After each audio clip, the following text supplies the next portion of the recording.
Hello, viewers. My name is Zach Hardy, and this is my review, my bad for shaking the camera, of the May 4th, 2018 episode of USW Friday Night Severity.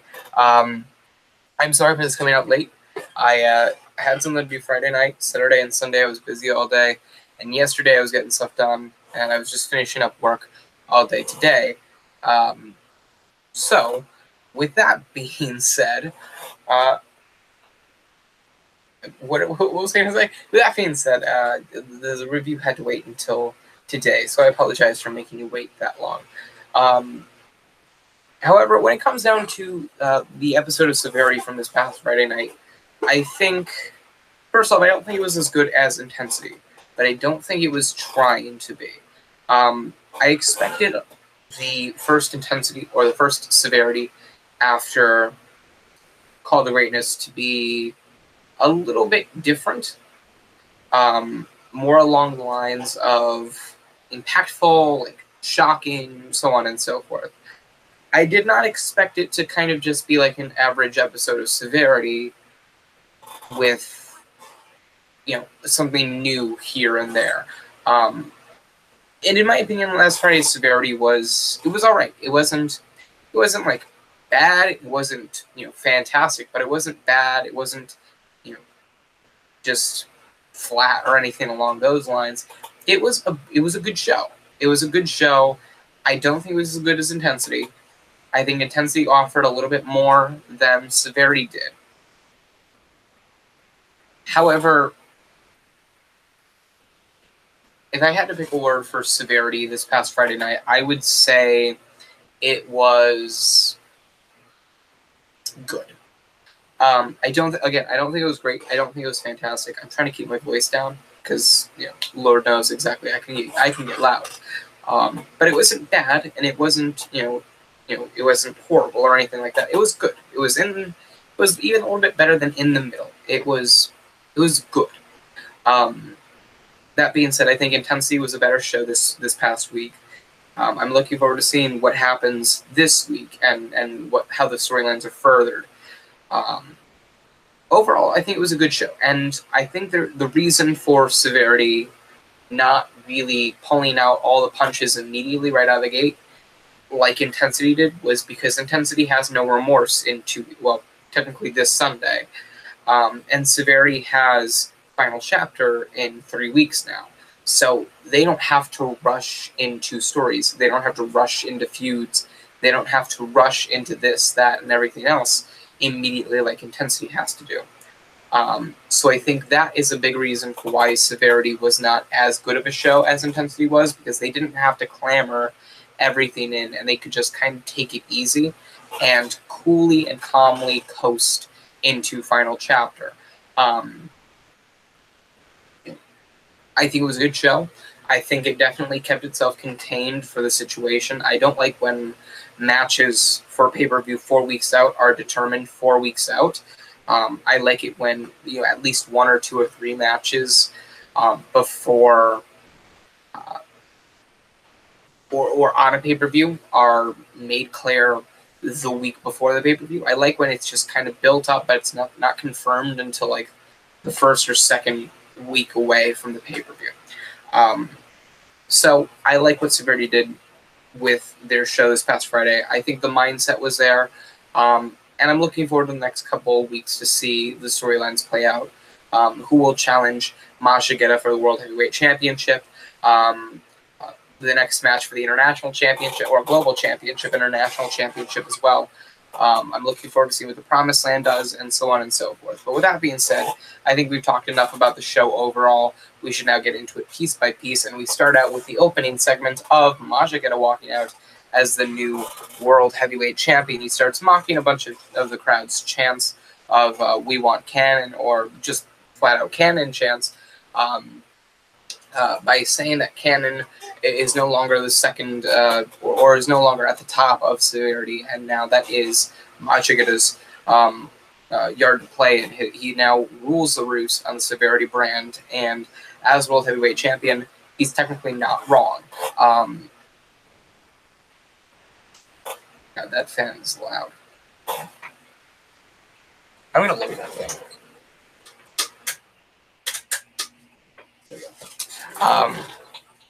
And by technicality, he is right. Now that Cannon is gone, and Majigita is the world heavyweight champion once again, I'm not gonna lie, it is one of those moments where I think that if there is anybody that you can say currently is at the top of severity, it would be Majigita. And I think that's a good thing, because there are a lot of people that can challenge for the World Heavyweight Championship in the coming months. And I'm looking forward to seeing what happens now with Majigita's reign. He's newly established, but he's once again a heel on the roster. He's working the crowd extremely well. This has the makings of his 2015 heel turn, and I like it. I'm looking forward to it, and I'm hoping we can see more from it. So yeah, I will definitely keep my eye on that. And it looks like his first challenger is going to be the man that interrupted his promo by it being, and fucking hell, I'm off my game today. And that man is Crimson Red, who interrupted Majigita and said that he did not run the Severity roster, that the Severity roster was ran by the guys that know how to keep it in competition with intensity, and Majigita is not one of those people. Majigita kind of looks down on him, calls him a little man, and asks him what he knows about meaningful World Heavyweight Championship reigns, or champions for that matter, and Crimson Red then punches Majigita in the face and goes to hit a drop kick, but Majigita scurries out of the ring and is forced to retreat with the World Heavyweight Championship, leaving Crimson Red standing tall in the middle of the ring, and Majigita being forced to retreat. So it looks like the next match that Majigita will have for the World Heavyweight Championship will be against Crimson Red, and I'm actually really looking forward to seeing that. I think Crimson Red could give a very well-needed push from that, or rub from Majigita. So I'm looking forward to that. First match on the card is the number one contenders match for the International Championship, and it is Austin Atomic versus Alexander Rotten. And this match was actually really good. Neither man I expected to really be the favorite to win, because I thought they could be doing much. I think Alexander Rotten could be could still right now be a vulnerable or venerable World Heavyweight Championship contender, while Austin Atomic could kind of be in the global championship picture. But I didn't expect either person to have really out of the gate, like, oh yeah, he's absolutely a favorite to win, or he's absolutely a favorite to win. I didn't see that with either person or with either performer, but the outcome was with Alexander Rotten locking in the Rot for the clean pinfall submission victory over Austin Atomic, which means at final chapter in 3 weeks, Alexander Rotten will challenge Suzuki Kirokashi for the International Championship, and that is a match that I am really looking forward to seeing. I'm actually interested in seeing what Suzuki Kirokashi and the Promised Land's story arc will be with Alexander Rotten now. I think it allows for some interesting tales to be told, and I am looking forward to it. But when it comes down to the International Championship, I think Alexander Rotten is too big for it. I don't think, and I'm not talking weight-wise, I think he's too high on the card to be fighting for the International Championship. I think it's a step down from where he was. But if USW is really serious on wanting to push him, I can absolutely understand why they were wanting to rebuild him into this dominant monster. I can absolutely understand why they would have him challenge for the International Championship rather than heading right back to the World Heavyweight Championship, as if he had unfinished business in his non-monster presence. I like the idea, and I like the thought behind it. I just hope the execution works out well. Now, most USW fans will be interested in the match just because it's Alexander Rotten versus Suzuki Kirokashi. But I don't want USW to kind of coast on that, or coast on the fans' ideas that this match is good enough on paper that it doesn't need to be built up through story. I think that there should be at least a small little element of story to this match to make it worth seeing and to kind of give it another bump. Overall, I'm really looking forward to seeing Alexander Rotten versus Suzuki Kirokashi, even without the story, but I think the story should be there. I think they should absolutely incorporate some sort of tale that makes you want to care about the match in more than just a wrestling standpoint. And if they do that, then I think it absolutely has the potential to be something fantastic. So yeah, that's that. Next segment was an interview by Anna Walczyk with Suzuki Kirokashi, Tanner Wallace, Blaine North, and Samuel North, the Promised Land. Not much to talk about with this interview. It was mostly the question about Alexander Rotten's win, what it means for him at Final Chapter. But before he could really kind of spell anything noteworthy into that, he kind of snapped a little bit at Samuel North and Blaine North, who were kind of talking amongst themselves in the background, being a little bit of a distraction. So Samuel North Suzuki Kirokashi kind of just like snapped at them just really quickly. Just told him to shut up while he was talking.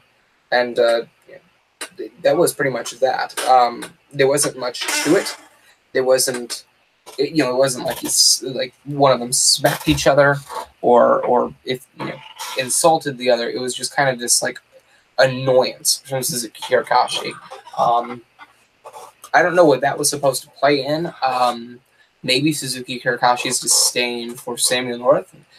He hasn't really shown any animosities towards Samuel North, but it's not like you can get over the kind of couple of weeks, especially from what I heard before Call to Greatness, that Suzuki Kirokashi didn't look at Samuel North as one of the legitimate members of the Promised Land. He looked at Blaine North and Tanner Wallace as the legitimate members of the Promised Land. So you can kind of see why Suzuki Kirokashi would snap at them. Like Blaine North should know better, and Samuel North, hasn't really proven that he belongs here exactly yet. So he shouldn't be interrupting the leader. So it's kind of that element or that that story there, or that kind of that just little that chocolate chip in the cookie right there of just something that could grow, but I don't think will grow. God, I don't know what to really say about that. It's one of those things where this could be USW trying to state, okay, Suzuki Kirokashi doesn't really like Samuel North, and doesn't really care for him, or maybe doesn't care for him isn't the right word, just doesn't think he belongs, and that could build up to a story where Samuel North proves that he belongs in the Promised Land and wants to be in the Promised Land and a part of the Promised Land. And I think that will be what happens. And I think this was kind of one of the very, very small pieces to start that. And I'm really looking forward to that storyline and to seeing how that plays out, because it looks like that's how it's going to play out. And I'm really interested in seeing how that tends to work out, because Blaine North and Samuel North are the USW Tag Team Champions. So does he have to constantly defend the belts and make their reign something noteworthy? Does he have to save Suzuki Kirokashi from an attack or the Promised Land from an attack? I don't know. I'm just looking forward to it. So I think that's what that's where this small little piece gets put into the puzzle. So yeah, with that we go into the second match, which is Verse 9 versus Wolf Granger. And out of the gate, you knew Verse 9 was going to win. Wolf Granger, he honestly doesn't look like he wants to be there anymore. I'm going to be honest with you. He doesn't look like he gives a shit anymore. It looks like he just kind of wants to leave. And you can kind of see why. He started out with his small little stable of it was Wolf Granger, Ty Jackson, and somebody else, I know that much. But he started out with his little stable. It didn't catch on anywhere, so they split that stable up and split everyone up. And Wolf Granger he's been lost in the shuffle now, which is really sad. And I think Wolf Granger could do a lot more, but he just doesn't look like he wants to be there. In this match, he didn't really show much of an effort. He didn't really show like he really gave a shit or cared. And Verse 9 won with a simple music theory or chorus theory, whatever you call it, for the pinfall win, and that was that. I can understand that. Wolf Granger definitely, of course, again, doesn't look like he wants to be there, and you can't really blame him after his consistent unused fucking hell. After his constant string of being unused and not really being fucking hell, I guess pushed into any storyline. He hasn't been given anything to work with, and it seems like he's just done. And you've heard from backstage about Wolf Granger wanting to just kind of call it quits or whatever, and I hope that doesn't happen, because I think he could do so much more on the Severity brand if he just waits a little bit and gets that opportunity. But like I said, God, I don't really want to talk about this match anymore. It's a weird topic to kind of cross on. Verse 9 now, I don't know where he goes from here. I don't know what kind of feud he goes into from here. He just finished out a feud with Suzuki Kirokashi for the International Championship. Lost in the opener to the God Complex, called Greatness. I don't know if the God Complex feud with Verse 9 will continue forward. I'm kind of curious as to see what his position on the card is going to look like after this is all said and done. But I would assume he's got something in line for Final Chapter. I just don't think it's going to be quite on the level of International Championship. And with that being said, we get into the next segment before a commercial, which was a vignette for a debut of a man named Quincy Newsom. From what I heard, he was a promising prospect in a wrestling school/organization in Vermont, and I guess his character there was this arrogant prick, or this snobby prick who thinks everything is to be handed to him. Kind of just looks like Norris Cadaver, really. Not like facial wise, but character wise. So yeah, there's that. I guess we'll look forward to him in the coming weeks. The third match on the card was Otis Crane versus Suzuki Kirokashi with the Promised Land, and Otis Crane beat the International Champion. Otis Crane beat the International Champion Suzuki Kirokashi. Kirokashi hits Tanner Wallace with the Promised Land after Otis Crane moves out of the way, and Otis Crane knocks off the North Brothers and hits the step ladder on Suzuki Kirokashi for the clean pinfall win. So I don't know what that means now. Alexander Rotten is obviously the next to challenge Suzuki Kirokashi for the International Championship, so maybe this is Otis Crane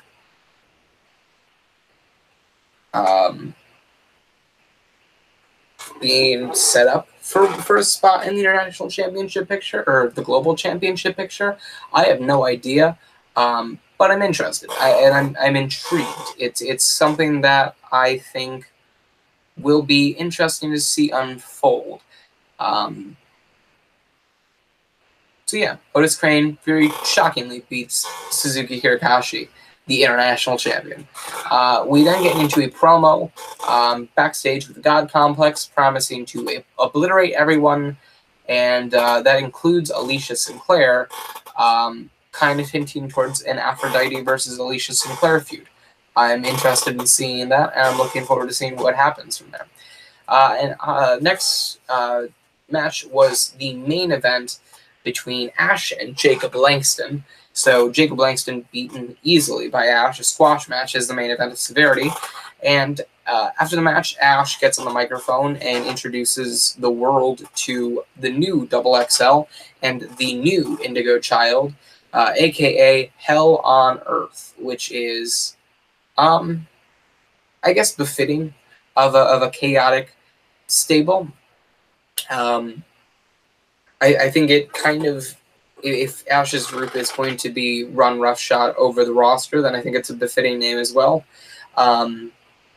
Really what I see here is Hell on Earth, the God Complex, and the Mobocracy are the stables in USW. They're all on Severity, and I'm intrigued. And I'm looking forward to seeing what happens from here on out, and if Ash's feud with Morbid continues, and if Double XL and Indigo Child are going to be a tag team, or what happens, or if they're just as henchmen.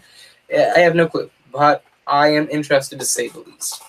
And then we have the closing segment of the show, which is Cannon walking out and cutting a promo about thanking the fans and about his career, listing off the trigger things like his feud with Majigeta and Zach Hardy in WOW, his time in WOW, his time in USW, his time as USW champion, World Heavyweight champion, his time on Intensity, his time on Severity, and just thanks everybody in total. The crowd starts chanting, "Thank you, Cannon!" Clap, clap, clap, clap, clap. Thank you, Cannon.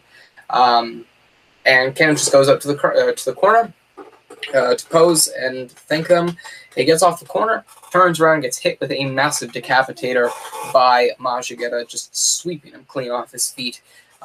Looked very, very grueling, I guess, to say the very least. Before Majigeta went out to the ring to grab a chair from underneath the ring, put it over Cannon's neck, went up to the top rope, and I guess attempted to hit a cannonball backflip, but didn't hit a cannonball backflip. All it was a shooting star press. Nevertheless, Majigeta hits a shooting star press onto the chair, which is on Cannon's neck, essentially breaking Cannon's neck, and having medics rush over to Cannon as he's booed relentlessly. Let me fucking tell you, Newark did not like Majigeta on this night, as he then raised the World Heavyweight Championship to end the show, and that is that. Not much else that was really worthy of being talked about. I gave Intensity an A-. I'm going to give Severity a B-.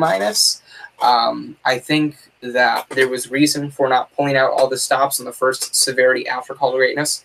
You have 3 more weeks of build-up until your pay-per-view. Use that time wisely, but at the same time, use it calmly and use it collectedly. So over the next couple of weeks, you can kind of just slowly build up the card and add more to it as we go along. So with that being said, I don't think Severity was as good as Intensity was, though I think it was still a good show overall. I think the key things to look for were the opening segment with Crimson Red and Majigeta, the closing segment with Cannon and Majigeta for that matter, but especially the Crimson Red and Majigeta opening segment, Alexander Rotten versus Austin Atomic, Quincy Newsom's vignette, because I think that was something that you needed to kind of see, just to kind of wrap your head around. Otis Crane and Suzuki Kirokashi actually had a really good match. And Ash's promo, I guess, would have been something worth watching. And I think you could have missed out on the God Complex promo. It wasn't anything too out of the ordinary or too must-see. But with that being said, again, B- for Severity. I think it was a good show. And I'm looking forward to the next couple of weeks of build-up towards Final Chapter. With that being said, thank you guys for watching. I sincerely hope you enjoyed. Well, actually, if you had any opinions on the show, whether you liked it or if you disliked it, or just want to talk about the show with me, leave your comments in the comment section down below, or in the sidebar. I guess that was an older thing.